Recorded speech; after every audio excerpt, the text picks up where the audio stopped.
You go to my Facebook page and share it. We Hey, we ready? live, man. Yeah. Hey, Hey. check this out, y'all. We live. This big son calling. We got a live podcast going on. My daughter in here. All of the panties. They call beef patties, not beef cake. Yeah, I call them big cakes out here, Uh-uh. y'all. We talking about communication today.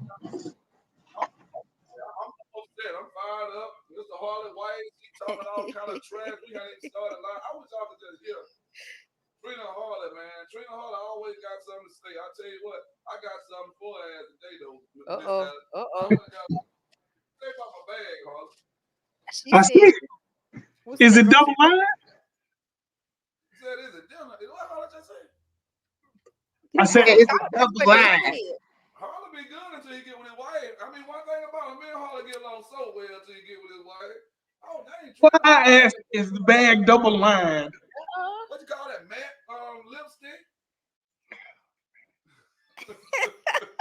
I need my earpiece. I need What'd she say?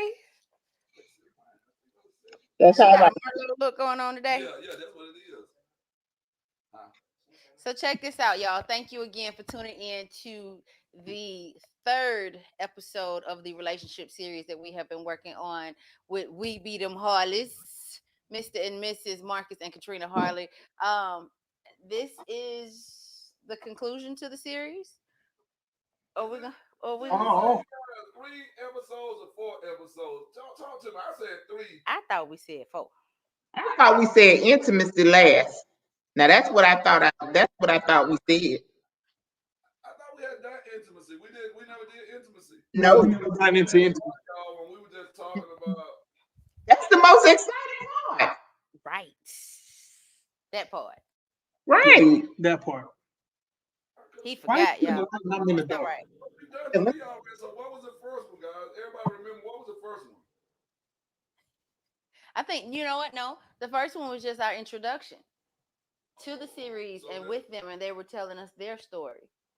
So we kind of touched on a lot of different points when we Yeah. did the first episode, the part one of this series, but we did not touch on intimacy yet. so No. before we got live paid, right? She was sitting here talking about we had 4 episodes and all this But I stuff. said four, Now you he got said these folks on three. here. You got me looking crazy out here, like you Hold understand what's on, going Jones. on. I ain't got you looking like nothing no more Coco, than what did what she you say, looking. Coco? I said Oh, I then you want remember to bring a three. child into Now this. she See, want here we go. Coco. I know Coco at Kennesaw State. Up there I Oh, with them stand with Alex. bucking, I nugging stand them with bucking Alex. up. In case y'all didn't know, they nugging them bucking up at Kennesaw State. I'm I just just saying. Go Owls. Go Right, go Owls. Owls. I 'Cause- I love it, stand man. with Alex. huh? I stand with Alex. Thank you very much. I knew it. You stand with hell. You stand with the KKK if I'm on the other side. No, she won't. That's I beg to differ on that one. I We knew will it. not be replaced. Hey, what Y'all y'all? see how comfortable we are tonight? Walks in on the floor on his little beanbag chair. I kicked all the shoes off. I We Well, like he good. it. wanted We he wanted to sit on the floor so he can spread out all them books he got up in that bag. Talk what you that There you call talk. it, go. Trina? The grocery bag. Talk that talk, stuff. I got my. I had to get them, Trina. I've been wanting them for a while, Trina. The 50th law. I want to see what 50 Cent talking about. He talking about some good stuff in here too, y'all. Uh-oh. Okay. What was the name of that one? The 50th law, you know, from like the 48 laws of Yeah, the power. 48 Laws. Yeah. Yeah, this is the 50th law. Okay. And then I came out with my man because there's a lot of stuff going on in our community. I don't know if you guys know this. And we started, and I got this one based on something you guys talked about last week, finances. And this one is the wealth choice, success secrets of black millionaires. And I think that's something that we frown upon sometimes in our community. People like to say stuff like, well, it's harder for, what I say in the Bible, y'all, it's harder for a wealthy man to go through the head of a, it's something like that. They talk about going through the head of a I needle can't or quote something that like one. that. Don't make me lie. Don't make me lie. I mess up I every can't time I quote say that it, one. but y'all know what I'm talking about. But I got a few more in here, Trader. But Trader, what I wanted to do tonight, you and Marcus, because we talked about this earlier before we got on the show. Since we're talking about communication, if we can kind of deviate just a little bit, Mm-hmm. what are we gonna do when these babies come back to school? I think there's a lot of trauma, not just going on in relationships with adults like their parents or guardians, but a lot of those kids are gonna come back to us, Miss Born Thick, traumatized from a lot of things that's happened over the Since summer. the pandemic. Yeah, since Right. the pandemic, but just me personally, I was saying to you guys, I've lost, I just counted, I've lost, I think 5 students who I've directly taught from Thanksgiving of last year, 2020, up until today. Yeah. Right. And then we got one who's fighting, so to speak, for his life right now. So I'm saying these are students who I work with. So I can imagine like just the stories we don't know about. People who are at home maybe in abusive relationships. So Trina, we're gonna yield a lot of that. If you don't mind, just for a few minutes, I would like to talk about that. How do we deal with that, Marcus? You're an administrator. I'm working in the school setting. Alex, she's the first person they see when they come through the door. Besides security or whatnot, you kind of like the mother. Ain't no security. I mean, we got security, but I'm the first person they see when they walk through the door. So can we talk about that just for a second? And Trina, if you can help us to kind of peel back the layers of that, because I think when we start thinking about relationships and whatnot, think about these babies and who might have parents who are in a toxic relationship. Yeah. And it might not be the mama and the dad, it just might be a toxic relationship with a boyfriend or a girlfriend, and they have to go through that on a regular basis. But compound that with, like you said, everything that's been going on as a result of COVID, where now everybody got cabin fever and they're stuck in the same spot. So we could, Alex, you, Trina, Marcus, could y'all just kind of tap on that before we get into like the communication and relationships? All right, who you want to start? You, Lady Alex, you go first. Alex, I think it'd be good to have Trina to kind of listen to us. I think Trina, you kind of come with a vantage point that could probably help us to understand this stuff better. So I do know that, again, with all of us being in education, I do know that a lot of our students, like you said, have dealt with a lot. Everybody's been confined to being at home where, a lot of the chaos and the turmoil is taking place and possibly abusive situations. And so, school is an escape for a lot of our kids. And so when you have these kids coming back to school now and everybody just kind of like, well, I want to go back. Well, my mom was like, no, because the virus is still out here. But then you can tell when you do see them that something is wrong, something is really wrong. What do you do? Because, a lot of these households is what happens in my house stays in my house. And that's what I'm talking about right now. And the problem is sometimes you need to tell what's going on in your house because you might have to be saved from your house. But That is how do you tell what's going on in your house if there's a chance that defects might come in there and take away your little brothers and sisters and so on and so forth, or defects might come in and find out that your mom, and I'm kind of connected to relationships and communication and relationships. So your mom and her significant other, whether it be your daddy or her boyfriend or something, you call the police or you call somebody or tell somebody something. Next thing you know, they see a bruise on your mama's arm. Now police, Fulton County, Clayton County, whoever's coming out there. Yeah. Now kids are getting pulled. I just know it's hard to have communication in a regular relationship. I can't imagine what some of our kids have been going through who are 9th graders, helping to take care of their little brothers and sisters who are in 1st grade and 2nd grade and 4th grade. They got to make sure they get them up. They got to walk them to school every day. And then here's that communication with their mother who is saying, well, why are those kids not up or whatnot? I call home, but that kid is still expected to be in front of this monitor doing his or her work. Mm-hmm. So I mean, you kind of see, I'm trying to lay a foundation for something, because if these kids can't communicate with their parents, what is that communication like once those parents go in their room and close their door with the other adult right there? Because more than likely, there's probably a parent who, I always do this. I got to work and I got to do this and that and so on and so forth. So there's probably a whole lot of bickering going on about chaos. Yeah. So I think that right there, y'all. If we can take about 5 minutes just to touch on that, I would love to know, Marcus, do you guys in administration? I'm not saying at your school in particular, but are there any plans? We talk about social emotional learning and all this stuff. Right. It kind of sounds cliche to me sometimes. What are we really doing about the well-being of these students who we're going to be getting back, if I'm not mistaken, 100% when school starts up this term, right? For the most part, yeah. For the most of the metro is going back 100% live. So, Mr. Harley, have you heard anybody talking about what we're going to do from a top-down model or a bottom-up model as far as dealing with all of the trauma that a lot of these students might have gone through? And I'm not talking about the kids who didn't sign on and all that stuff. That's right. Trauma. I'm talking about real issues dealing with communication that Alex was just alluding to. Well, some kids might want to come back and say, bro, this has been torture. Hell, Right. I'd rather take my chance of getting COVID than have to stay at home for another year. I've had kids that call me and tell me that. Mhm. Yeah. We've had kids to show up to summer school because they didn't want to be at home. Yeah. And they Yeah. didn't need to be at summer school. Really the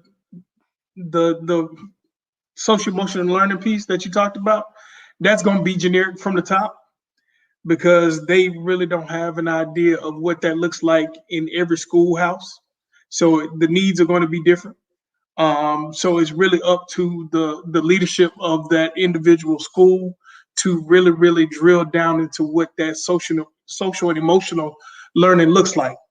Now, one of the things that you and I have always talked about is relationships. Yes. And giving children the avenue, since we're talking about communication, it really ties in to that. Giving the child that avenue, building that trust, building that safe place within the four walls of your classroom to talk about what's going on. Now, yeah, we are mandatory reporters, and our children deal with some real issues, and they're not just gonna come and hit you, day one with it. But in order to get to the education piece, you got to build that relationship first. So that aspect of education and teaching is no different.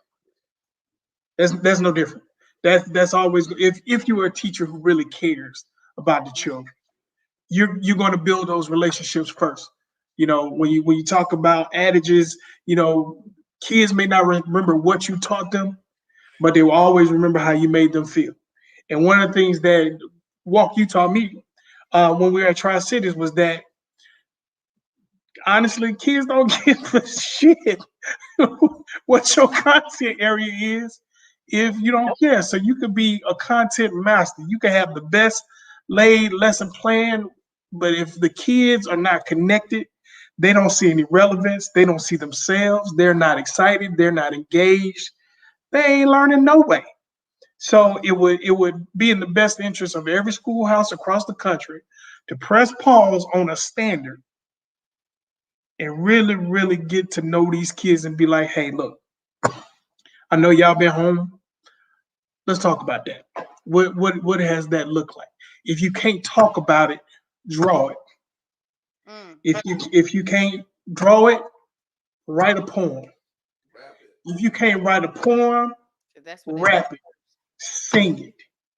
If you can't do any of those things, just give me some hand signals, something, thumbs up, sideways, down, choke sign, the international sign for help. Give me something that will communicate your experience. And then, allow these kids to interact with each other because that's the biggest part of what they've been missing. They've been interacting with adults on some degree, whether it's, y'all get my house clean before I get home from work, or that, well, how was your learning experience today? There's been some level of communication. So we have to get the kids back to learning how to engage with each other and not just through their thumbs, but actually verbalizing or seeing what they've written or drawn and having that exchange in that fashion. So do you guys think, because I'm going to ease into this relationship piece and how people communicate or do not communicate in relationship. Marcus, you just said a whole mouthful that kind of sets this up perfectly. If kids have never seen like effective communication in relationship, whether it be their grandmother with their mother, whether it be their uncles who don't communicate well, how do they grow up to be adults who can communicate effectively in a relationship? That's a good question. So relationships are complicated, and we know that. And familial relationships are extremely complicated. But even in families where there's a very high level of dysfunction, there may be at least one or two people in that family that their child communicates with in a different way, that shows them a different way of communicating. I know y'all talked about school and stuff, and I'm not in education. I'm actually in human services. I run a domestic violence sexual assault center and a child advocacy center which centers around children that have been physically and sexually abused. So I see across the gamut of what we've talked about today.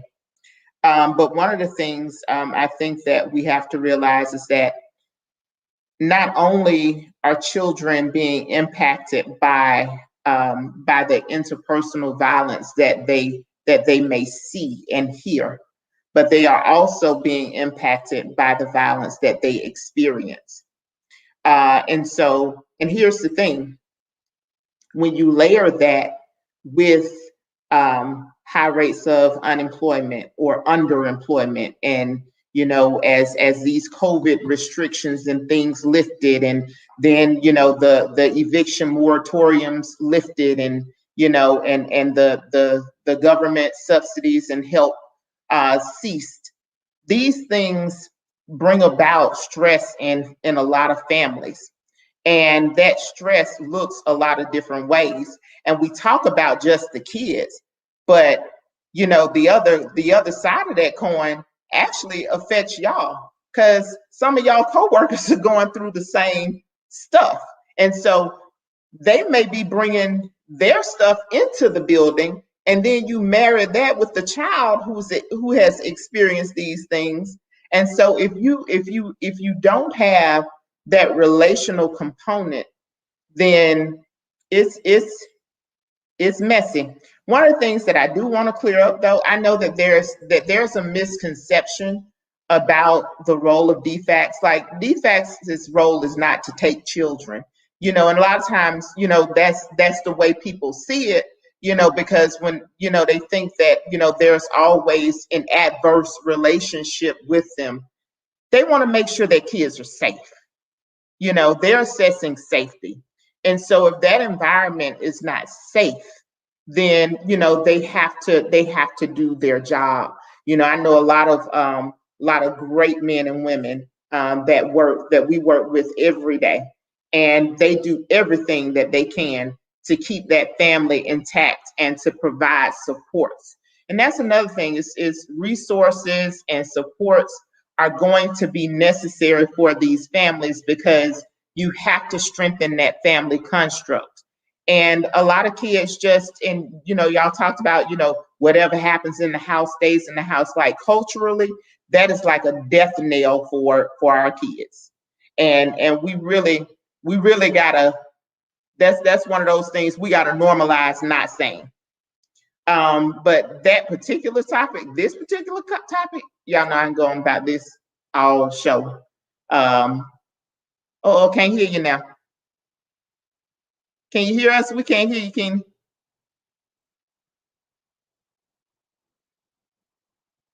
Yeah, we can't hear y'all. Yeah, we can't hear y'all now. 271? What's up, 271? There we go. Am I back on Trina? You give me 2, Trina? Yeah. Okay. So, Trina, what I want to say in the most respectful manner, I think this show, although our original intent is about like the relationship, which I think we might need to move to the back half, I really want you to stay here, Trina, because I don't think we can talk about communication and relationship. Oh, now you went out again. You just went out again, Walt. We can't hear you. I don't think he hear us.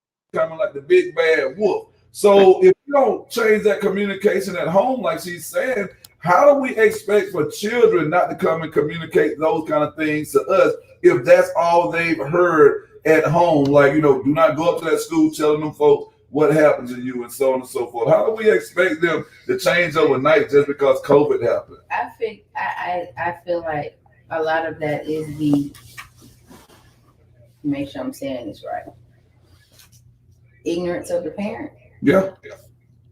And we don't mean, y'all, when we say ignorance, we're talking about lacking knowledge about what it is that kids should have the right to say and do. That too, but think about it. You just said you heard that growing up. Yeah. All through the neighborhood. I don't mean that in my house, I'm saying, whatever, I but I just heard it in the neighborhood. Just growing up, we heard, whether it was our house or somebody else's house, we heard, don't go out there and put my business in the streets. Don't go to that schoolhouse, run your mouth, telling people what's going on in my house, right or wrong. Yes. So if we were raised that way, and some people have the sense, some people have the wherewithal to say, okay, that's not working. Yes. Other people haven't figured that out yet. So they're still teaching their kids the exact same thing they're taught. Right. So we have a lot of cultural norms. We have a lot of cultural norms that are rooted actually in shame. So when folks say, don't put my business in the street, what they're really saying is, don't put the shameful parts of this house out in the street, because I don't want anybody to know that. And so that's one of the things that we have to really, really work on in terms of community, is ridding ourselves of that shame, because everybody has something going on. So just because something is going on in your house, it doesn't mean that it's not going on in Sally Sue's house, though their house on the outside looks perfect. So we say a lot of things, and a lot of the things that we say is rooted in shame. And so we sometimes culturally, in some homes, we teach our children shame very early. And see, with a lot of our students, you notice the defense mechanism that they put up. Mm-hmm. You know something's going on, but you can't talk to them because, one, they don't want to get in trouble at home. They want to say something, but they don't. They don't want their friends to know what's going on. Everybody hard. Everybody just got to be walking around saying every cuss word known to man. And in some instances, I do feel like as parents, and I say we because I've had to catch myself, or Coco has called me out a few times.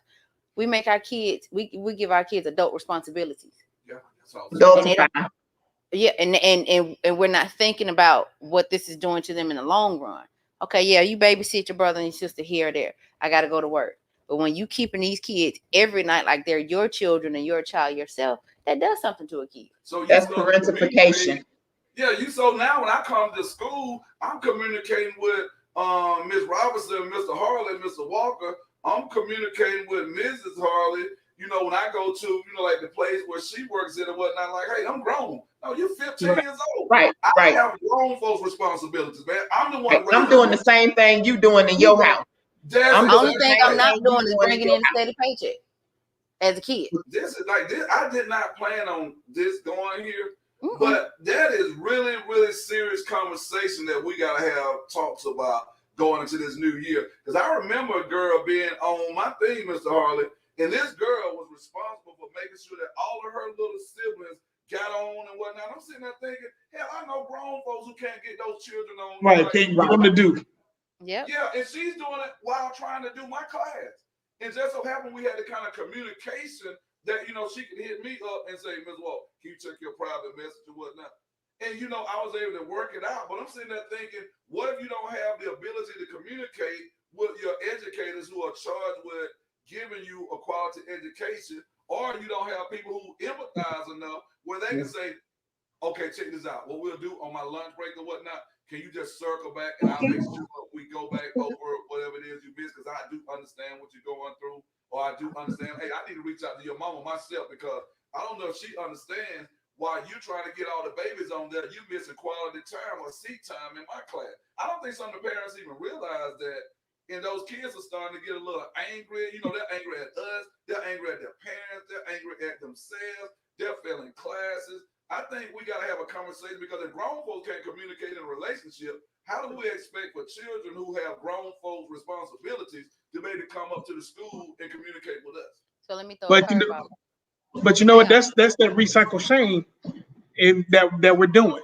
So we're transferring that from parent to child, and so then they begin that process of shame and hiding from what needs to happen. And just I know you got a real quick point to make, but when you talk about being in education, those are the things that we need to be trained to look at. So instead of saying a kid is acting, wrong or even too fast, Yeah. have that relationship with that child that is strong enough to know that to see beyond the bravado of how they're saying it, but listen to the content of what they're saying and know the story behind the story, so that when they are displaying any triggers at school, whether it's cussing, acting out, skipping class, sleeping in class, doodling, talking while you trying to teach. When we know those things, we can communicate as not only adults but as professionals and have that effective lesson within a lesson on how to carry yourself despite the trauma. Well, Alex, right here, if I can I read a comment right quick? This is a comment, man, from one of my God, this is a guy in the community who just does a lot of work. You guys might know him. His name is Craig Bork, and he has a book entitled From GED to PhD. He's a high school dropout right in the heart of Montgomery, Alabama. He's a international speaker, man. He's doing his work out here, traveling. He'll be speaking at Harvard, as a matter of fact, sometime soon. And one of the comments he made right here, he says the wall is a protective mechanism because they're trying to figure out who they can trust. And then he goes on to say, man, when a brain is forced to act as an adult before they are an adult, it makes the brain skip important stages they need to survive in life. So I think that might be a segue, but Harley, I think we kind of alluded to that, right? I'm 12 years old, but all I do all day long is talk like a grown person. So I can't once I get up to the school, because I talk grown to grown all day, every day. I'm the one who's talking to school about my sister can't get on the internet. And like Craig just said right here, so pretty soon I put up this wall. And that wall is going to be a wall that I'm putting up to protect myself. I'm protecting my little brothers and sisters. Yep. It's the fight and freeze.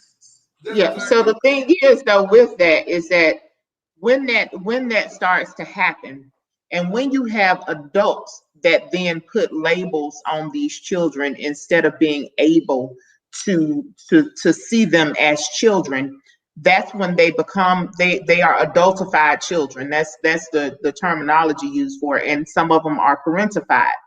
And the ones that have to go into that parent role. But when you cannot see a child, then that is what allows our society to criminalize these kids and to demonize these kids and to cast them off.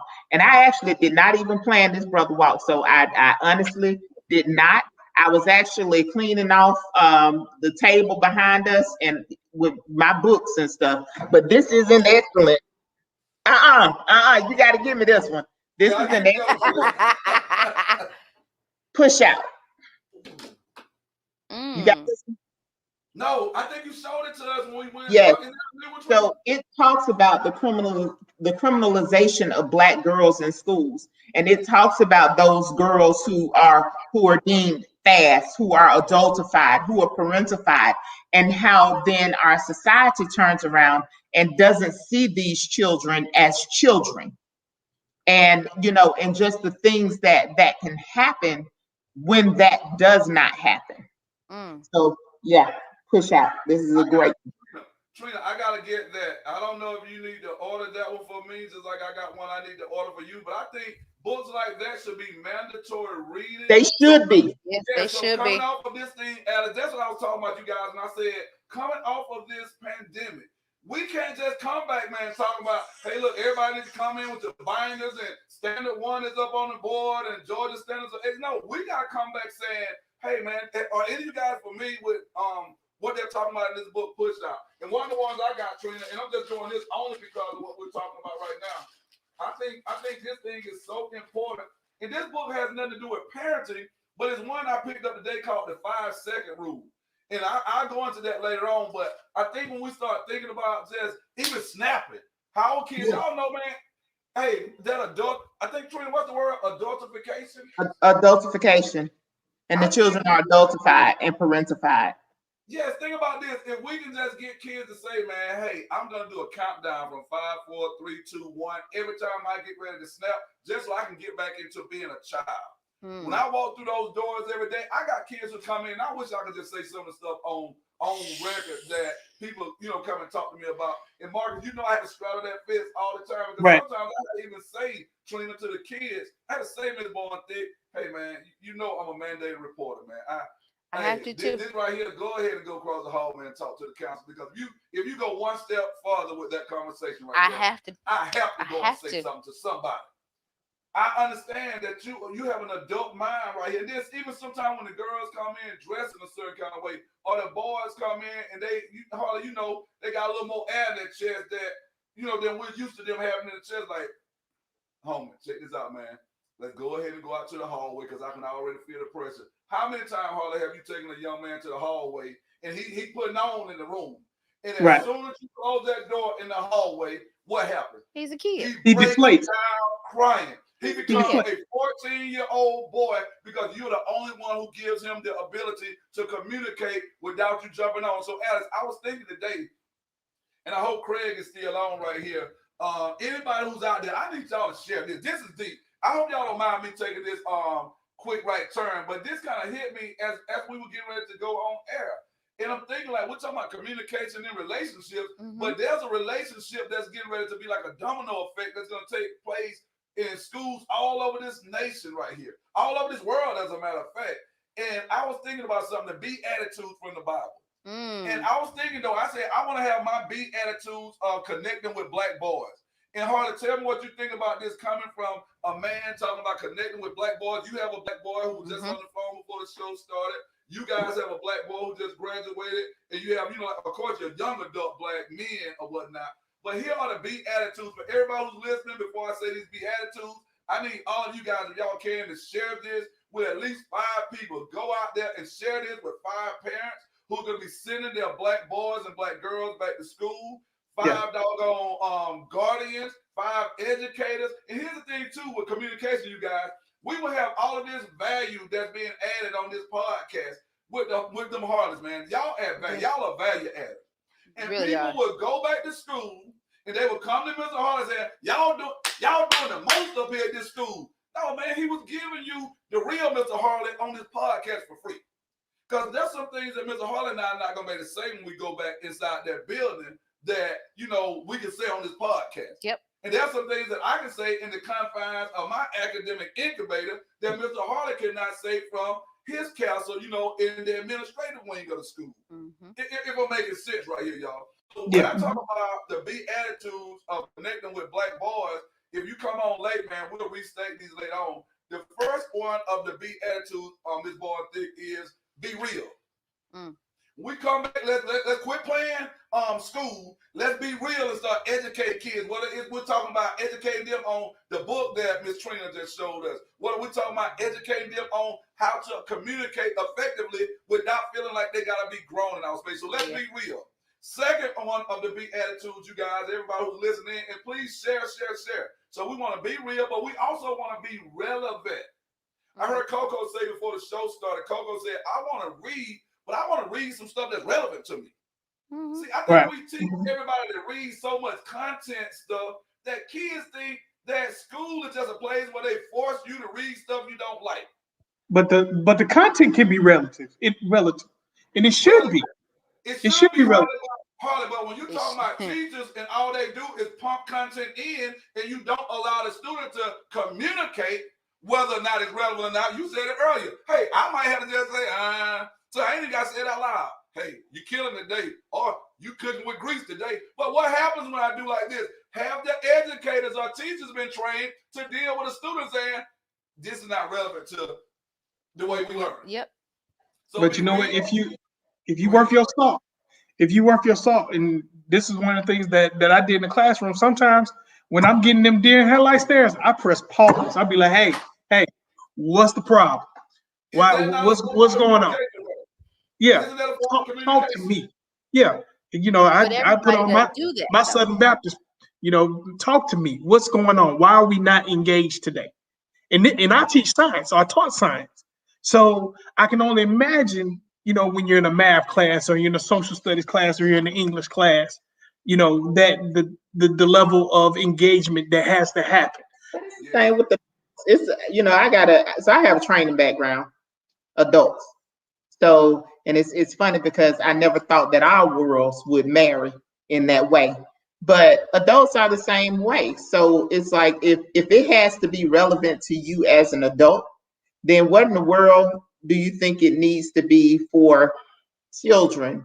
And just in a little bit of vulnerability, because I'm with my family, I feel like I can be vulnerable with my family. I am the product of an adultified mother. My mom had to raise her 11 younger siblings when she was 12 years old.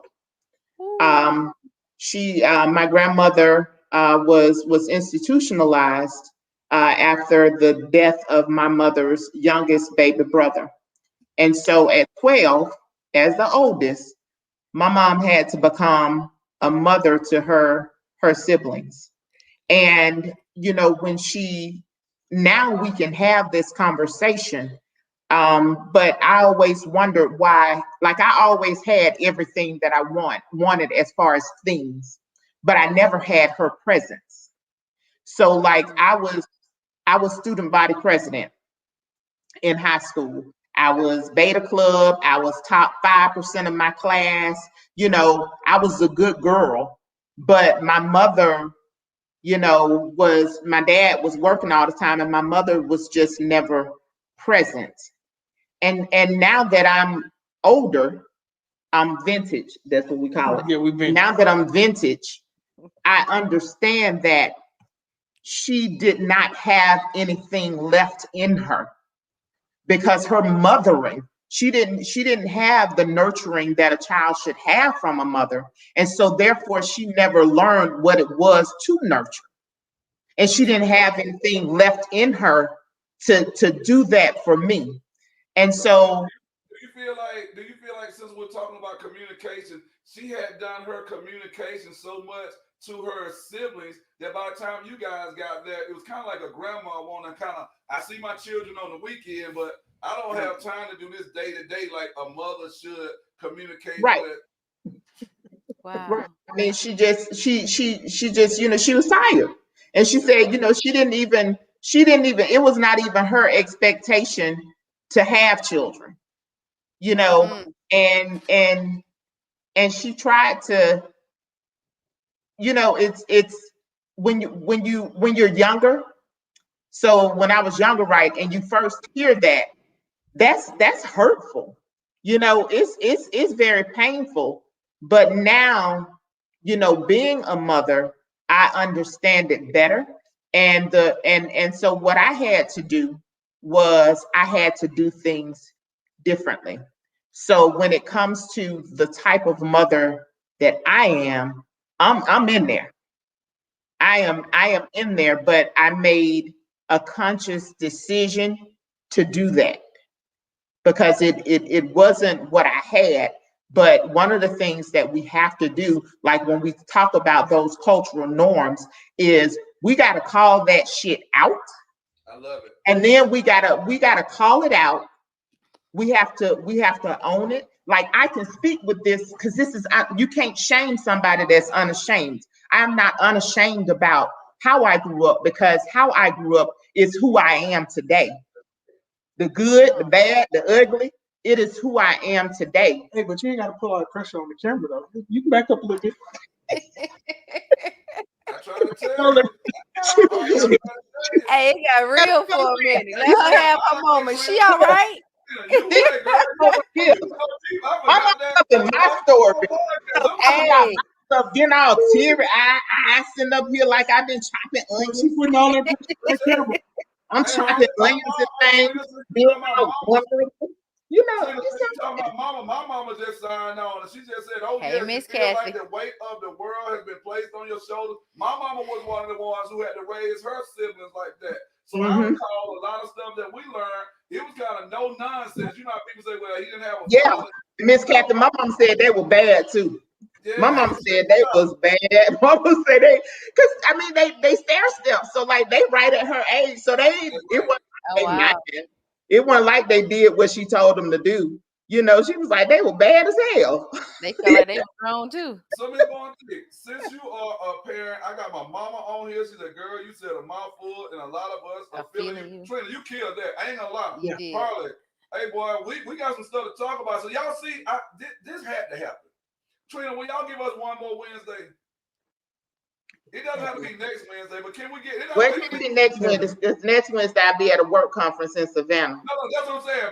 DJ 271, you know, he on one of his secret rendezvous or something next Wednesday too. So We're not He gonna meet call us in it a Savannah. rendezvous because He that man is married. us in He's on Savannah. tour. He ain't telling y'all that. He's on tour. We can't say rendezvous. That's a married man. Won't cause no problem. Wrong vernacular. Please, Jesus. Well, let me, hey, look, check it out. We get ready to go to a commercial break in a second, so we go ahead and edit that up out of there. But I know what I'm about to say, DJ 271 will be out on next Wednesday. We'll still have the show, but we weren't trying to bring you guys on next Wednesday. I just want one more Wednesday because what Trina just did right there, it really is going to set the foundation for this communication and relationship. Mhm. What happens when a woman comes in and she shares her most vulnerable side of her life, like your mom? And I've been guilty of it. Sometimes, man, we will hear this stuff, and I don't really even know, Alex, if we are ready for that.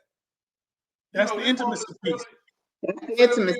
Because intimacy ain't just about sexual intimacy. Intimacy piece. Yes, It's not. yes. And if I have not been taught how to communicate effectively, you know, like that, and I'm You going scared. You running. yeah, dog, I'm just like, whoa, this a little too heavy on the front Yeah. end, front end Yeah. of the relationship. I'm out the door. But vulnerability falls under that. But Title so of that's why, intimacy. but that's how I said though, and I want you to speak to this. That's what I meant when I said, so if we can't even communicate and be vulnerable in our relationship as adults, Ms. Bonte, how do I expect your son to go back to school in a few weeks and be vulnerable when somebody asks him, how has this affected you? Because he might have an uncle or a dad that said, boy, I'm going up there letting the white folk get in our business. I'm just telling you how they talk in my neighborhood. No, that's how they talk. Yeah, that's how they talk. Boy, look, don't have them. And I'm telling you right off the top, y'all know anybody from the hood. Have them folk come to my house. You better not have them folk come to my house. They ain't even gotta come. Don't have them call my house. Look, as racially divided as this world is, them folks apply to black folks, white folks, Chinese folks. Whoever We are it is that work for the government, for the Yeah. state. Let me tell you something, Harley. Sometimes we have to be clear about this. In my neighborhood, we call them folks the police. So y'all call them 12 up in Atlanta, but if somebody say, bro, them folks on the way down here, we're not talking about white, black, we talking about the police. So, you know, we got to be clear in our communication. You know, so I think, though, Alex, I want to hear this from parents, though. You have children who are in school. Marcus, all of you guys, you and Trina, all of your kids are out the nest for now, right? Yes, all of them have graduated. Yeah, they done with K-12, but we got They're cool done with their K through 12 Look, education. look, We've successfully navigated that structure in our lives. Look, now they hitting my pockets. They hitting my pockets hard. Hey, Oh, so since you have one who's still in well, we have two still in K-12. Yeah, I have to. How has this impacted them? And then I want to have minutes though. Pain, is it any way we can get you a commercial break for Dream Big Custom Trailers? I do want to highlight Dream Big Custom Trailers again. But I want you to speak to that real quick. And when we come back after the break, once Ms. Bowen Thick speaks, I would love for you guys to start us on that path about communication within relationship. I just had to get this out there because this is a whole nother show right here. It is. I I'm mean, going to have you guys to come back with some other educators. But the next show I want to have with you guys, I want to have a single man and a single woman to speak because a lot of the vantage points they give, y'all speak so, hell, I almost want to do y'all even have problems in y'all relationship. So I want to hear from a Negro who just might be dying at 4 flat Sir, listen. When people look at us, they say, I don't want them problems. when people look at us, though, they say, "Oh my gosh, you know, y'all," but you have to know what it took to get here. Okay, I like that. I like that. Like shit just didn't happen overnight. Like it wasn't just like, "Oh gosh, I really love you." Sometimes it was just like. And you know what? When you talk about the intimacy piece, in the communication part, we're generally talking about how the woman relates and talks to the man. Yes. But it's really is equally important is how the man relates, communicates, and opens himself up to the woman. So this gonna have to be a cigar conversation because Because again, them cultural norms. it's cultural norms. Cultural Hey, norms. Marley, watch this. Alex, I want to say this right here, then I want you to go ahead and answer the question. I was raised in my neighborhood. I don't mean by my family, but I know the OGs in my neighborhood. I recall this stuff, and it's still stuck in my brain, cultural norms. They said, never tell a woman you love her. Yeah. Because by you saying you love her, it makes you appear to be weak. So, Alex, I would never say I love you to a woman. If a woman said I love you, I would always say you too. I would never say the words I love you. So going That's back some to bad stuff, bro. Hey, man, I'm telling you, but it's real. I guarantee you that It's you can real. probably know almost every dude who grew up in my neighborhood. But it makes sense though, because even as friends, Yes. male, female, I tell my friends I love them. Yes. I've said that to you. And I can say that now. I can say yeah, I love but you, but you be like you too. yeah, you So I it say makes that. sense. Yeah. Because I don't mean it in the sense of walk you mine. Yeah. No, I'm just saying, fam, I love you. Like this is what we do. If we don't tell each other we love each other, Right. and you don't see me tomorrow. I don't want to get caught up in this, but I would like to go back and look at love letters from back in the day when we wrote love letters. See if I even said I love you on the love letters. You know what I'm saying? You wrote love letters? Well, every now and then. I heard you was hell. Hey, player, every now and then. You had to pull out some tricks. Hey, every now and then. You're right. Do you love me? And then had a check box. And no. He like, dang, she a little tough for the crack than I Do you love me? Check box, yes and no.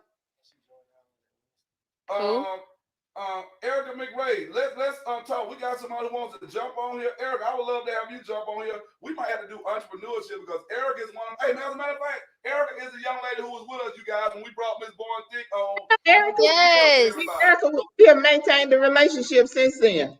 Yes, and Erica, y'all, she has her own security business. Is popping. She got her own car now. I mean, a big boy. I think Audi Erica is driving in right now. Come on, Erica. Yeah, Erica ain't playing no game. I might be working with Erica next summer.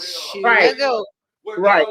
So I want to know, how are you communicating with your kids about coming back to school, talking about this stuff? Are they allowed to talk at school? Like if somebody asks them some of these intimate questions we might ask, do you have like some, like Trina said, some cultural norms that, hey, if they get to this point right here, you don't go past that, they need to call me up. How does that go? Because you are an educator, you're in the buildings and whatnot. And it's easy to say what another kid does, but how do you communicate that to your children? So two things for me. Growing up as a PGK, a preacher's grandkid, my grandfather used to always preach and say something along the lines of, be careful what you say and do around your children. And try to create an environment or create a space where your kids can talk to you. Because if you don't, your kids are gonna talk to a perfect stranger before they talk to you. Yes. Be talking to a predator. Exactly. The other thing for me is I understand the personalities of each of my children. I understand the dynamics. Coco will come talk to me. Out of all three of my children, right now, my closest relationship is with her. My son feels more comfortable talking to my sister. I'm fine with that because that's somebody we trust. That's somebody he trusts in the midst of this pandemic or whoever the case may be. My little one, she has her moments where she'll come and talk to me. But if they feel like, for whatever the subject area is, if they feel like I may not understand or I'm going to respond instead of actually listening to them, then she'll go to my sister as well. She's actually coming around to a point now where she's starting to talk to me a lot more about where she's at in her 11-year-old mind. I just had an epiphany then.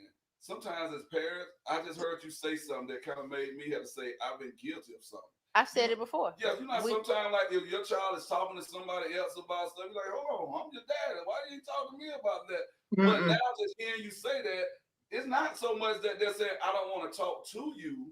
Sometimes I just feel more comfortable with communicating with my uncle or communicating with my auntie about this situation. Because Dad, you're going to be talking to me as a coach, or you're going to be talking to me as somebody who, is going to say, oh, why did you do that? Or why didn't you, what I'm saying? So like hearing you say that, I think you just made me just realize, and I'm not beating myself up right now, but I'm just saying, I think sometimes parents going back to communication again.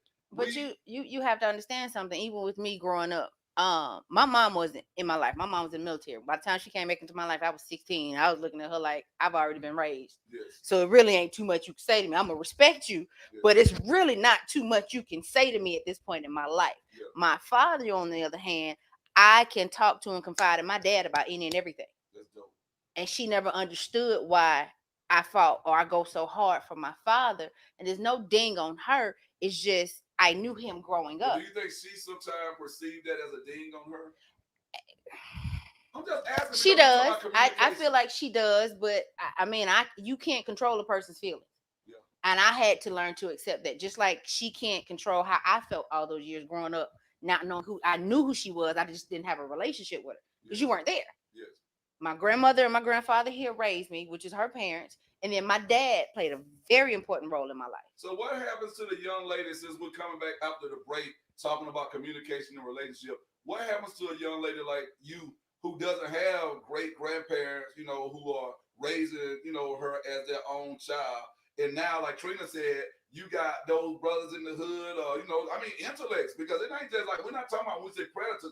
Predators aren't always just the brother on the block who's sad. Oh no. Those predators are that brother who's been, you know, hey, look, here go a little money to pay for your cheerleading outfit, or here go a little something to put in your pocket because I know your mom. So what happens to that young lady when she hasn't had the opportunity to be raised by other guardians, and now she enters into a relationship with a man? It's like, bro, I'm a grown ass woman. She's 17 years old and she's a grown ass woman, so to speak, because she's always had to navigate this thing on her own. How does that affect her communication in relationships moving She forward? sought comfort in what she wanted. Yes. If that makes sense. You know, it's like when a woman has had so many bad relationships, but you haven't figured out that there is a pattern with the type of men you hooking up with. It's the same thing in a sense for me. If I'm missing this and I don't know exactly what I can't pinpoint to you exactly what I'm missing, but I know I'm missing something. But guess what? You fill that void of whatever it is I feel like I'm missing. Yes. I'm gonna gravitate to you. Honestly, that's part of how I ended up married. Wow. So is that kind of like the pimp book of, you know, like, I'm talking about real talk. Think about a pimp. I'm sitting here and all I do all day long, I ride through the hood in my Cadillac. And I get a chance to see all the young girls who don't have a dad in their life, they don't have a mama in their life. Prey. So now you're a all of a predator. sudden, hey, I know, Harley, your son. You grooming. You're grooming. You're grooming. I literally did not know this, Trina, because in my mind, I'm telling you, I know, Marcus, you can relate to this. I heard there were some older pimps who were grooming young boys down at Crawford Lawn a few years back. And I'm sitting there thinking, like, hold on, we're always worried about what's happening to our girls, our daughters, but you never think Nobody that some pays brother attention is to out the there boys. preying on the little boys or whatnot. Do So you? And the stats for the boys. The stats for the boys are often very skewed because boys, you know, they don't tell, and there's even more shame. And then these days too, you really do with, you know, the internet is a great place, but it's also a very, very, very predatory place. And so, you know, when you look at these kids' profiles and stuff, it's easy to fake a profile, and you know, everybody ultimately, we all want to be seen, and we want to be heard, and we want to be loved, and we want for somebody to care about us. And so if the perception is that, you know, a child is not feeling that way, and I saw Erica had posted something about, you know, the way that the parent responds, you know, that child may not feel like you are a safe space to communicate with. And I know as a parent, sometimes that can be a bitter pill to swallow, because you like to think, you know, I'm my child's safe space. But it may be a situation that you have internal biases about, and your child, when they come to you, your reaction doesn't feel safe. And so, you know, and so if somebody opens up to a safer place, because we like to think about predators and we like to think about these things as happening to other kids, like that would never happen to my kid, because, you know, we have a 2-parent household, and people don't like to think about bad shit happening to them. It can happen. And it can happen. It was what I sent you the other day, Keenan, called Just World Phenomenon. So there's this mentality that we have, is that the world is just, and that things happen to people based on stuff that they do. So it's because this child did that or didn't do that, or my child doesn't do those things, so that same stuff couldn't possibly happen. Because we don't like to sit in the fact that, yeah, it can, yeah, it does, every single day it does. And a lot of times people, just because they are in certain homes with certain affluence, they still don't communicate. The children go to the rooms with their different devices. Everybody divides. Nobody Like, sits at the table and has dinner. Like, that's one of the things we required in our house. And I'd just be like, hey, put them phones down. Sometimes they'd be like, "Ugh," and I'm like, you pay rent, And then we wind up having a great conversation. you paying the mortgage, you pay the light bill. listen, one of the best things, not to cut you off, one of the best things Comcast could have ever done was allowed you to go on your app and turn off All of the them. certain devices in your house. Well, I tell you what, there's a great segment to this Painter. We set up to take it to a break and talk about Dream Big Custom Cargo. I'm not sure we're ready. I think we're getting ready to go here. I just, in the interim, I want you guys to know this right here, man. Michael White and his wife, Doretha, they are doing fantastic work. Not just with the cargo trailers, but I just saw recently I think it was on his Instagram or either on his Facebook page, where they're going to start opening back up the Dream Big tours. Because I think exposure is also very important. A lot of our kids, I think their communication is limited because they're limited to 285, inside of 285. And I think the more we get them exposed and outside of 285, and this goes to kids in rural areas like me, I never really left. I don't think I went on one field trip my entire school career. Really? Like, seriously, I don't ever recall, unless you call the Friday night football games field trips. So sorry you had to live through that. Like, real talk. And I'm just thinking about Alex. So how We on kids, commercial. okay. But think about how many kids though that's their life. But no, that is true, because we've had kids where literally they thought, when we used to ask, would you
special shout out to our my apologies. Special shout out to our sponsors, Dream Big Custom Trailers, located in East Point, Georgia. They are doing phenomenal things with these trailers, you guys. If you are looking to invest in one and turn it into a rolling business, please, please, please don't hesitate to follow them on Instagram at Dream Big Custom Trailers, the number 2, with Mr. Michael and Mrs. Doretha White. Again, that's Dream Big Custom Trailers. Thank you, guys.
How this man over here clowning me for this sponsorship commercial we just had to do. Okay, I missed the word. My apologies. I bet next time you do it though. So what you ain't finna do is come for me. We need to get that truck out there with the glasses and whatnot. As soon as we start back, 'cause my homegirl right here. I don't need no glasses. I got LASIK. I'm doing for real. Yes, I do. 14 years. Thank you very much. I heard that laser be weighing Baby, best $2,700 I ever spent in my life. I will refer you to my doctor. Look, if you heard that commercial, I need you to put in there. If you heard the word cargo, I need you to put a 1 out there like we do in class. Just put a 1 out there. The word cargo, just put a 1 out there. Put a 2 out there. I want you guys to let us know if Miss Boy think we come on, we gonna have the damn folks. I openly admitted that I missed the word. It's okay. The word was big enough for you to see on the screen. We got the big no, that screen was not that damn big. Don't need to sit up here and run that game. Hey, look, do what 271. Can we get the Vision truck out here next? So I mean, just have a little truck pull up. And as a matter of fact, if you are on the south side, Miss Boy think is gonna actually yeah, because Mr. Walker need that Vision truck. You know, he getting up on the age. His eyes are starting to lean, you know. Y'all see how I'm leaning in on this. No, man. See, he's sitting low. I'm sitting high, and I got this light in my face. Yeah, we ain't gonna talk about it, though. It's like them children who be cheating in class. That light got behind them. No, that wasn't light. That was dust. They had allergies. Hey, man, welcome back. We got them Harleys on here, and we're getting ready to go into our last half hour talking about communication. We kind of deviated a little bit. I apologize. Mr. Harley, Mrs. Harley for deviating, but I just felt like that was so important for us to talk about communication. Miss Bowen is still looking at me side-eye. Trina, you must be rubbing off on because he just went all professional after he just tried to clown me on camera, though. That's what I'm trying to understand. Hey, it is what it is, though. Your daughter's in the room. She saw my daughter got AirPods in her ears. I bet you Coco heard. I bet she heard it, too, because she knows his hell. I mean, like, for real, though, you didn't see Cargo over She ain't gonna bite the hand that feed her. Did you see Cargo over She ain't gonna bite the hand that feeds her. I openly admitted I missed the word. We black people, we mess up stuff. Yeah, we do cut words. We cut words off. We shorten words and do everything. Well, he pulling out that bag now. That his grocery bag. Ain't that what you call it? He digging in there for something. Trina. I want to know what this shoe dog is. Right here, Trina. Before we go on, though, I'll talk about this on the next show. We're talking about psycho-cybernetics, and there's one other book I picked up. Trina, thought about you and I, how we go, go in, but we seriously pushing each other. And this one is called Tiny Habits. I'm gonna add this to my training that I'm doing, Alex. I'm gonna add this. Is gonna probably be the first module in my training. I'm gonna be pulling a lot of stuff from this book. I'll probably read it tonight and tomorrow. Because I feel like there are a lot of tiny habits that I even struggle with when it comes to communication and relationships and so on and so forth. I just love the way you guys communicate. I know I'm great at being a speaker and a trainer. And I said to somebody recently, I think I've been great and masterful at awakening the genius in black boys, like that I had contact with outside of my household. But tomorrow I'm taking my son out for lunch and we're going to hang out. I actually want to take him to Chick-fil-A. That boy eat Chick-fil-A every day if he could. I mean, no matter how healthy anything else is in the house, he wants Chick-fil-A. But I just want to become really a transformational listener for my kids, man. I know they're young adults now, but I really do feel like that's a tiny habit that I can focus on, that I really need to get tunnel vision and focus on doing with my own, my own children. Mm-hmm. And I think just watching the conversation we had the other week, you guys, at the cigar bar or whatnot, when we had the luxury and we had the I wouldn't even say the luxury, when we had the pleasure of having your daughter out there, I just thought that was real serious. I saw her open up in a way that I'm not saying she doesn't do it all the time, but I saw her go from this introverted young lady sitting over to the side to once we hit on something, I just saw this light go off. And she just became this beast and just started communicating. And I'm sitting there thinking like, wow, when I actually sit back and listen more, my son, he has this beautiful personality. And he just opens up, man. He almost sounds like me. Oh, Lord. Yeah. Y'all see that face right here. Trina I don't know what you mean. I do not know what you mean. Right here, man. It's scary sometimes. You know what I'm saying? Like to see that part of us that you were talking about a second ago when you think you are a safe place. But now I know I'm ready to do some real deep self-reflecting and see like, how do I become that safe place if I wasn't? Because sometimes I can be real rough because of like the children who I work with on a day-to-day basis. And one of my Mhm. frat brothers and one of my Leonard McMahon brothers told me the same tooth belt you wear outside your house, you cannot You better use that wear it same in. tooth belt when you come inside your house. Mm. If that makes sense, Mhm. you guys are listening out here. So with that being said, we want to just turn this last 25, 30 minutes over to the Harleys. Talk to us, man, about how you guys communicate in your relationship. How do y'all make it seem so seamless and so simple? And we know it happened over time, but just talk to us about Right. the importance of communication in relationships. It didn't start out seamless, I tell you that. Going into Mm-mm. because we'll be celebrating 12 years in September. So Congratulations. Congratulations. Yeah. Are we invited to hang out with you guys the day after y'all get through celebrating? For sure. absolutely. Or catch us beforehand. We got some things we gotta look at. We gotta talk Oh, about. I forgot y'all do that kidnapping thing. So yeah, we'll Oh, catch y'all yeah. before. We'll catch y'all Yeah. But I was thinking about that when I was driving home today about just the level of growth that both of us had to come into in order to get to this place. Personal growth. Yeah, personal growth. Mhm. So when you said earlier, do we have problems? Oh yeah, we got problems. But the way that we've learned to deal with those problems has evolved into a place where now we know that we're not each other's enemy. We know at the end of the day, it's about love and wanting to be heard and wanting to be respected and wanting to be valued. So I'm not gonna say anything, and I'm not gonna do anything that's going to be intentionally hurtful. So even when we disagree about stuff, my aim is not to win; Mhm. it's to understand. Mm. And one of the things that I like to live by is that in order to be understood, you first have to understand. Can you say that So one more time for the people in the cheap seats? okay, let me put on my teacher voice when I'm outside yelling at the kids to get on the bus. In order to be understood, you must first understand. Go ahead, Stephen Covey. I believe so. Yes, sir. But Seven habits of highly effective seven people. highly effective people. Mhm. Yeah. So if and just to break it down to its simplest terms, you got two ears, you got one mouth, For a reason. you got two eyes and one mouth. The other thing, though, is that you have to be clear about your feelings. You have to be clear about what your needs are. When people don't communicate well, it's typically because they have a need that is not being met.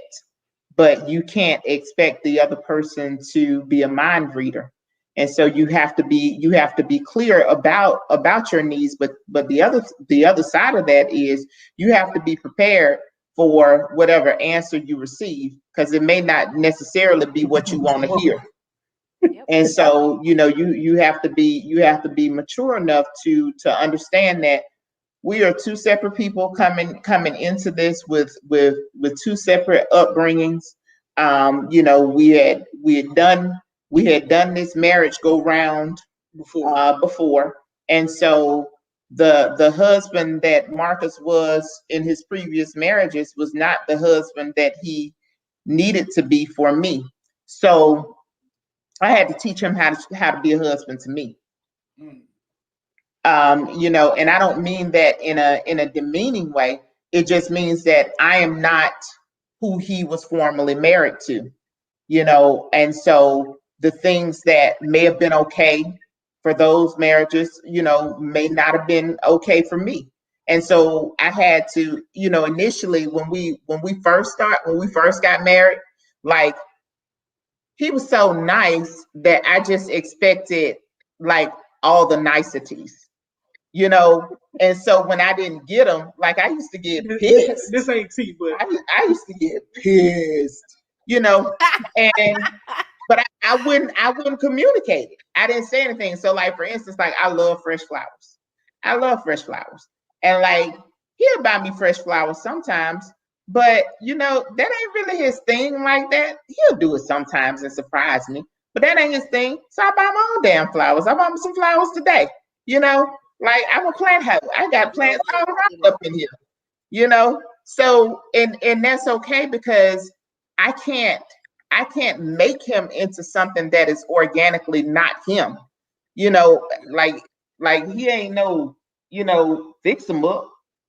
You ain't no fix him up. What the hell you mean to fix them up? I said you ain't no fix him up. Well, what the hell that mean? Alex know what that mean. I bet you Alex know what that mean. What it It's mean? fix em ups out here. There's a lot of fix em ups. You just don't know. There's a whole lot of fix 'em ups. It's some I fix need em ups. him to see in the other direction of me, but that's another conversation for another day. So for me, yeah. I So can't. for me, one of the things coming into this relationship was that I understood that there were some things that I had to do differently in order to make this successful. Because, like Trina said, I was a husband to somebody else, and due to unfortunate circumstances, that relationship ended. So it was one of those things where, even though I had been married before, I wasn't married to her, and vice versa. She had to learn how to be my wife. One of I was married to a Marine. So that ain't no excuse. That's No, it. no, Different kind of relationship. excuses are the tools, and we not building monuments tonight. We breaking down barriers. But anyway, so I love them. Hey, Harley, I love them. Harley. Boy, Yeah. you pull that queen out there, bro, on the chessboard. Yeah. Can you remember it, Trina? Can you remember it, Trina? Can you Ask him to say it again. Ask him to say it again. And see what happens. Ask him to say it again and see what happens. Look, and that wasn't even anything profound because I've learned. See, I love it's it, though. about communication. If it's something that I feel like I'm getting ready to say that is profound, what do I Say, tell write you? it down. I'll say either go ahead and pull your card out or write it. sir. Go ahead, go write it down. But it was a learning phase, and we're still in the learning phase. Yes. But I think that once we became each other's safe place, and that level of intimacy was real and present and relevant in our lives, it made things a lot easier. Because even though we were dealing with two new people, there was still shame. There was still things about us individually that we felt like we needed to fix and overcome, and that plays out. So, like for me, my epigenetics says when things get rough in a relationship, it's time to go. You chuck up the deuces. And my parents Is that bad? Because I do the same thing. my parents were married to death did them part. So like my family stays married. So marrying him, I'm like, bruh, like your situation, it ain't like mine. My parents got married twice.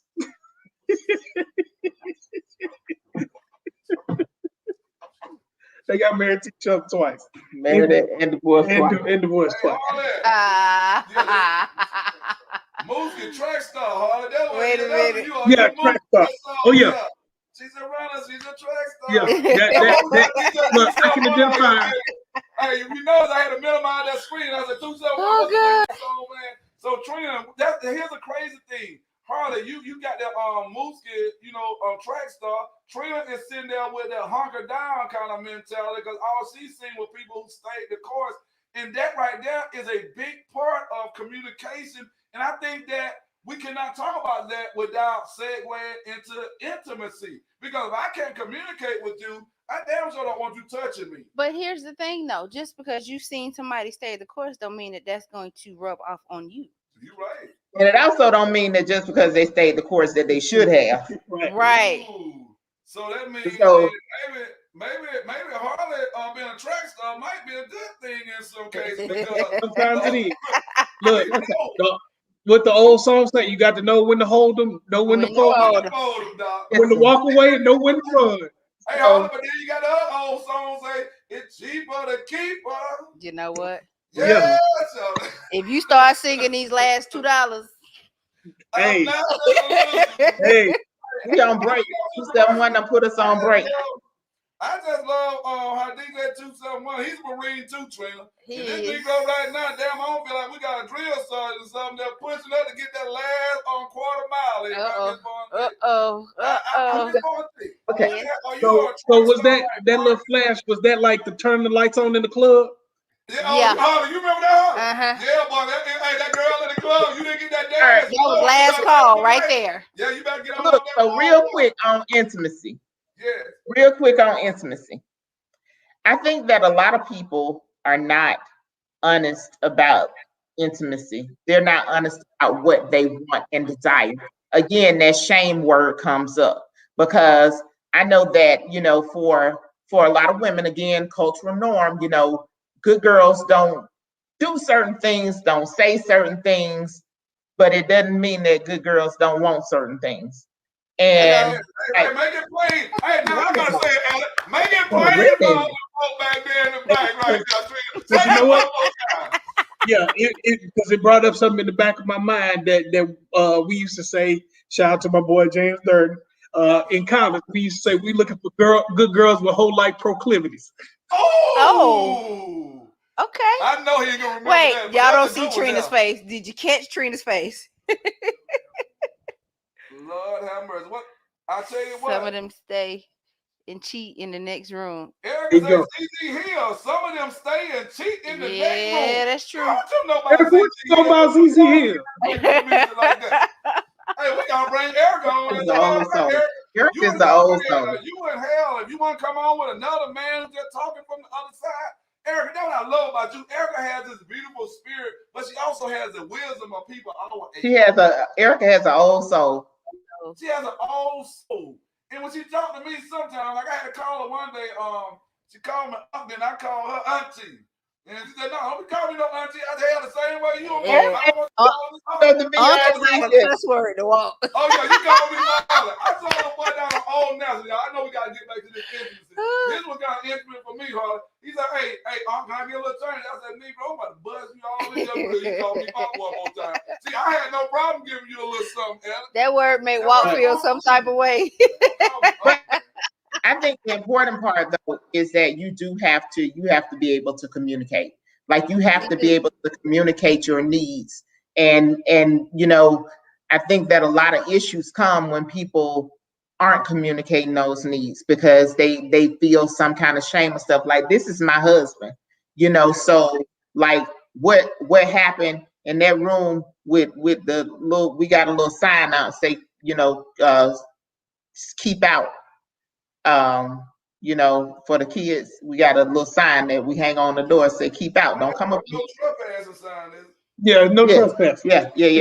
That's a no-fly zone when the door closed. Yeah. And we'll tell them, you know, unless y'all want to get to know us in a whole different way, don't come on up in here. Open that door. Don't open that door. I would have had a heart attack, but I got to know my mama. My door is locked. My door is locked for a reason. Right. But it's like, you know, a lot of folks don't believe in, a lot of men won't tell their women what they want.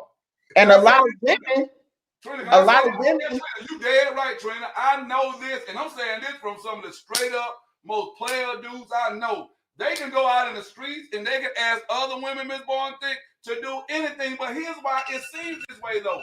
Because in our mind, we have created you to be this perfect flower. And we don't want to make you just do some of the craziness we think, but you might be just a Make her do it. Make her do it. Make her do it. Ceiling fan and all this stuff. But we treat you like this little perfect little flower that doesn't need to have too much, you know, of anything on it. And then come to find out, like Trina just said, if you had communicated what your needs and desires were, she might have just served it on a platter. So I will say to all the fellas out there listening, the next show we're gonna be talking about intimacy, man. Y'all know how we like to set it up. Miss Born-Thick, that need to be a cigar conversation. A lot of women though are sexually repressed because of how they were raised, of how they were ministered to in the church. Mm-hmm. You know, there's a lot that makes women, it's like, you know, good girls don't do this and good girls don't do that. And, you know, And it's like a lot of women aren't comfortable in their own sexuality, you know, to be anything other than missionary. Well, I Hey, tell you what, we're gonna stop right there. 'Cause I think that's a perfect setup. I don't want look, no missionary. I I'm don't telling you, either. just like this, we got about 4 So more sorry. minutes. This boy thing we're gonna give them, but I want hey, to say this Payne right need to here. play this. I think Trina, you were spot on with that right there. I have met some good bad girls. So all the church girls who I have ever had any kind of relationship with, thank y'all for not being the good church girls and just coming out and communicating what you need to communicate to the big homie. And we'll pick up right here. Let's get some final thoughts, man. Trina Harley, give us some final thoughts because we're segueing into that next episode. Can you give us a song or something that talks about this communication? Tell me what you need. Hey, Hey, you need to go ahead and put this on for the people. What we got there? Drew Hill. Oh, that Drew Payne. That one you. Hey, That's 271 Drew was Hill. with them last week DJing. Tell me what you want. Yes, sir. Tell me. Oh, how you gonna stop the song? He starts the song off saying anything is possible.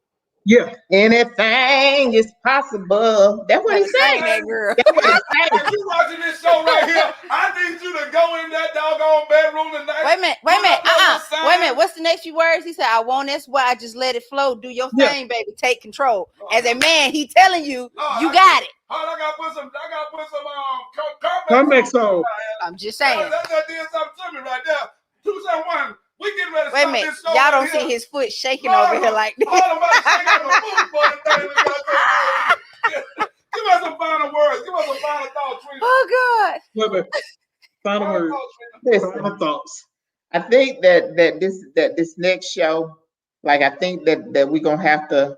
This is gonna have to be. We're gonna have to all be together.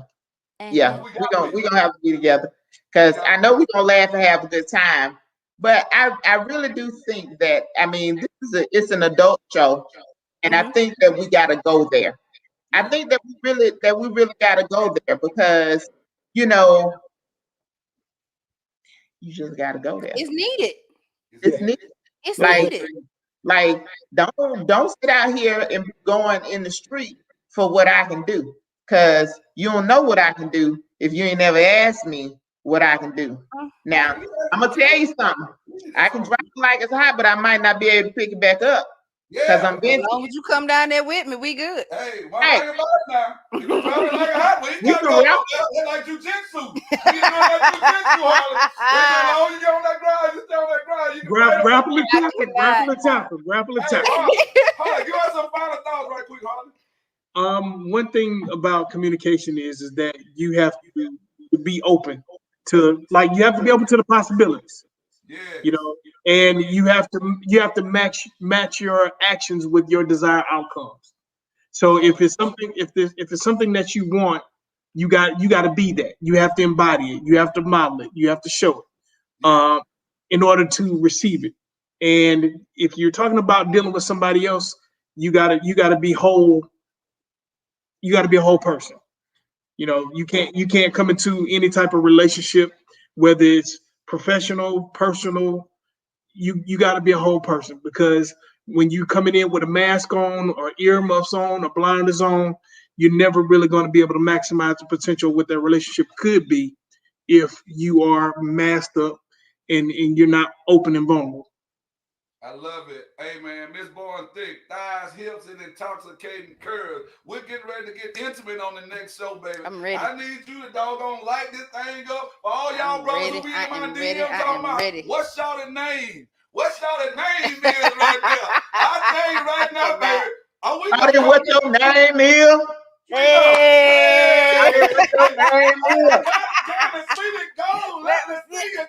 Wait a minute. Yeah. You's a fool. I know, but Miss Born Thick, tell these folks something, man. Tell And them. it's simple. Be true. Yes. Be you. And go where you are celebrated and not tolerated. If you dealing with that person and they don't understand your value and your worth, then and y'all done had these conversations, let it go. Deuces, would you say she's a runner? She's a track star. Yeah. I am. Yeah, she was saying that, Harley. She said I am. If it don't go past a certain point, if my first 3 conversations with you is a sexual conversation and we just met, Yeah. Woo, what you say? Oh my I God. gotta go. I gotta Oh go. yeah. Cause that means you bring no you not finna add anything to my value. You Yeah. got basic. blinders on. You got a 1-track mind. Yeah. It ain't You nothing I can do with basic. you. Basic. That part. Basic. And you know what? Alex be What's like, baby, it ain't you, it's me. It's me. I just got a lot going on. And I You don't see want to these two bother pimps you. right here. You see these pimps? I'm looking at It ain't no listen. I done Wait been a there and minute. done that. And got the t-shirt. Cause Got see, the I tell people t-shirt. in a I can heartbeat, write you the gonna book get one about of 2 people with me. You gonna get one of the sweetest people that you've ever known, or you gonna get a nigga. And if you want to call me a nigga because I'm being direct and honest with you about where I am and what I want, then so be it. I'll be that for you. I got a book right here, Trina. It's called Goals: How to Get the Most Out of Your Life. I just learned some stuff tonight. When we get ready to come in, boy, and think, talk about intimacy next time, I want y'all to get a playlist. I need everybody who follows the Walking with Walt podcast That's to gonna come be with your song. Jesus. We're gonna be throwing 271. Can they throw the songs out there, man? And you can I know we can't give them but a little bit of it, but like Harley did, I want folks, if they want to communicate what they want from their spouse or from their girlfriend or whoever it is, their boyfriend or their significant other, I want them to just say that song that will articulate to their significant other what it is they want, even if they can't say it on their own. I got one in mind right now, Miss Boyd, and I couldn't say it to you on your first date or whatnot, because I know you'll be a track star. But I'm gonna leave y'all with this thought right here, y'all. Because I'm not on the first date with her. Why, Lord? Why me? It's Marvin Gaye. Sexual healing. You know what? Sexual. 271, take us home, man. Get That's your how cousin. we're gonna leave this show right here tonight, y'all. I need y'all to We get your coming with cousin. Marvin Gaye right out the gates, Harley. We're gonna act like it's date number 3. I need all y'all grown folk put your damn children out next time we come home, because Miss Harley has given us permission to be grown. We And know now sexy. that we're talking about if your child is 22, that's too young right there. We want 25 and older because we know 21 is grown. Matter of fact, we want 30. 30 is grown as hell. 40, you grown as because you're at 40 years old, you don't care, man. If the children walk in on you, you ain't trying to stop. Hell, you should be opening my door because you don't pay no bills right here. Hey, y'all, until next time, man. Y'all keep following us on the Walking with Walt podcast. We got one final thought. 271, so we've been over time. We've been over time. Let's go. Yeah, so we up out of here. Oh, you stupid. Love y'all, man. Hey, man, are we off these live mics? Yes. No, y'all ain't. No, we're not, Alex. We still live. No. Yeah, we still here. Oh, they are? Lord have mercy. I'm glad I